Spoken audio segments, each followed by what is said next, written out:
Oh, hello, Ben Jonson. You've just caught me reading my favourite children's book. You may have seen the front cover. Have a look. Do you know what it is? That's right. Of course, it is Roald Dahl's James and the Giant Peach. This is one of my favourite children's books, and choral class in year 4, you're familiar with this because we've been reading this together. I'm going to read some to you. Now, if you're not familiar with James and the Giant Peach, don't worry. It's all about a young boy called James who lives with his horrible aunts, Aunt Spiker and Aunt Sponge, and they are incredibly mean to him, and it makes poor James miserable. Suddenly, something peculiar happens, and James finds himself on the most wonderful and extraordinary adventure. We're going to just jump into the book, and I'm going to read you chapter 6. This is the moment Aunt Sponge discovers that there is a peach growing on a tree that never usually has anything growing on it. I'll try to do my best voices. This is my Aunt Spiker impression. Sponge, Sponge, come here at once and look at this. At what? At this. It's a peach. Aunt Spiker was shouting now. A what?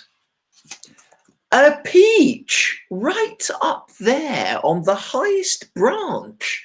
Can't you see? I think you might be mistaken, my dear Spiker. That tree never has any peaches on it. There's one up there right now, Sponge. You look for yourself. You're teasing me, Spiker. You're making my mouth water on purpose when there is nothing to put into it.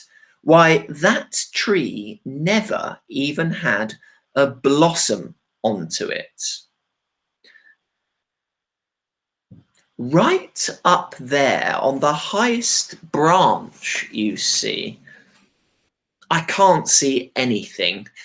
Very funny. Ha ha.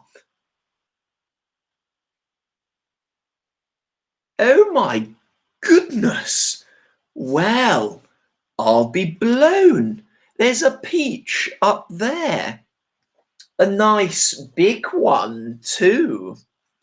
A beauty, a beauty, Aunt Sponge cried out. At this point, James slowly put down his chopper and turned and looked across at the two women who were standing underneath the peach tree. Something is about to happen, George told himself. Something peculiar is about to happen. He hadn't the faintest idea what it might be, but he could feel it in his bones that something was going to happen soon.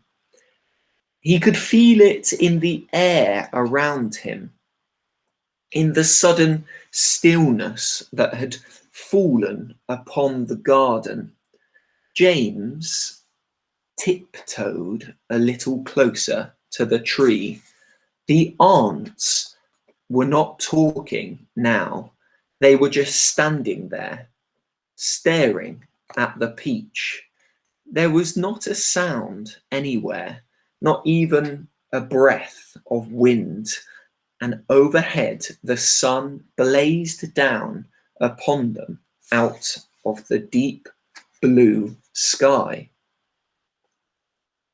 It looks ripe to me, said Aunt Spiker, breaking the silence.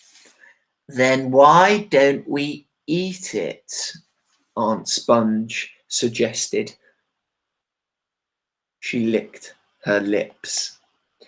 We can have half each. Hey, you, James, come over here at once and climb that tree. James came running over. I want you to pick that peach up there on the highest branch, Aunt Sponge went on. Can you see it? Yes, Aunt Spiker, I can see it. I don't you dare eat it yourself. Your Aunt Spiker and I are going to have it between us right here and now, half each. Get on with it. Up you go. James crossed over to the tree trunk. Stop, Aunt Spiker said quickly. Hold everything. She was staring up into the branches with her mouth wide open and looking with her eyes bulging as though she had seen a ghost. Look, she said. Look! Sponge, look! What's the matter with you? Aunt Sponge demanded. It's growing, Aunt Spiker cried. It's getting bigger. What is? The peach, of course. You're joking. But my dear Spiker, this is ridiculous.